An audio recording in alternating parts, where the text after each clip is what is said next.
ಸಾರ್ವಜನಿಕರ ಆಸ್ತಿಯಾದ SP. College ಗ್ರೌಂಡಿನ ವಿವಾದ ಸುಮಾರು ತಿಂಗಳುಗಳಿಂದ ಈ ಸುರಪುರ ತಾಲೂಕಿನಲ್ಲಿ ನಡೆದಿದೆ.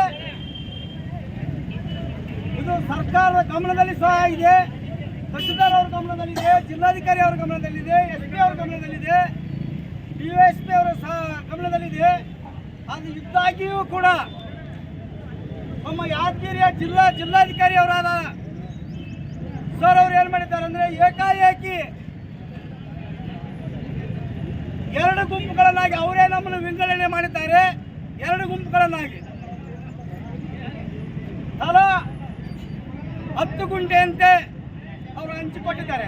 ಅದಕ್ಕೂ ಸಹ ವಿರೋಧ ಇದ್ದೂ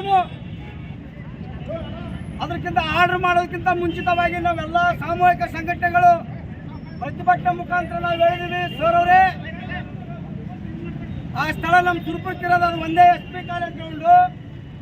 ಸಾರ್ವಜನಿಕರಿಗೆ ಅನಾನುಕೂಲ ಆಗ್ತದ, ವೃದ್ಧಾಪರಿಗೆ ಅನಾನುಕೂಲ ಆಗ್ತದ, ಹಳ್ಳಿಯಿಂದ ಬಂದಂಥ ಜನರಿಗೆ ಅನಾನುಕೂಲ ಆಗ್ತದ. ಆ ಕಾರಣಕ್ಕಾಗಿ ಆ ಒಂದು ಜಾಗನ್ನ ಸಾರ್ವಜನಿಕರಿಗಾಗಿ ಕಾಯ್ದಿರಿಸ್ರಿ ಅಂತೇಳಿ ಮನವಿ ಮಾಡ್ಕೊಂಡಿದ್ದೀವಿ. ಗಣ್ಯಮಾನ್ಯರು ಆ ಮನವಿಯನ್ನು ಒಪ್ಪಿಕೊಂಡು ನಮ್ಮದ್ರೆ ಏನು ಹೇಳಿದ್ರೆ, ಇಲ್ರಿ ನೋಡೋಣ ಮಾಡಮ್ಮ, ಯಾರಿಗೆ ತೊಂದರೆ ಇಲ್ಲ ಅನ್ನೋದು ನೋಡ್ಕೊಂಡು ಹೋಗ್ತೀವಿ ಅಂದ್ರೆ. ಆದರೆ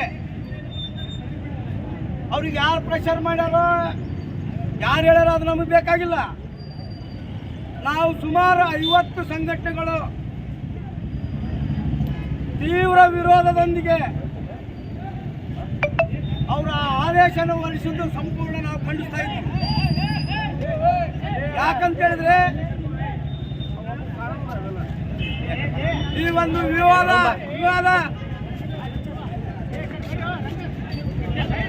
ತುಂಬಾ ಬಿಕ್ಕಟ್ಟಾದಂಥ ವಿವಾದ. ಸರ್ಕಾರ ಮಧ್ಯಪ್ರವೇಶಿಸಿ ಜಿಲ್ಲಾಧಿಕಾರಿ ಅವರು 50 ಸಂಘಟನೆಗಾರನ್ನ ಗಮನಕ್ಕೆ ತಗೊಂಡು ಚರ್ಚೆ ಮಾಡಿ ಅದು ನಿರ್ಧಾರ ತಗೋಬೇಕಾಗಿತ್ತು. ಆದರೆ ಅವರು ಮಾಡಿದ್ದು ತಪ್ಪಾದಂತೇಳಿ ಈ ವೇದಿಕೆ ಮುಖಾಂತರ ನಾವು ಖಂಡಿಸ್ತೀವಿ. ಬಂಧುಗಳೇ, ಏಕಾಏಕಿ ನಿರ್ಧಾರದಿಂದ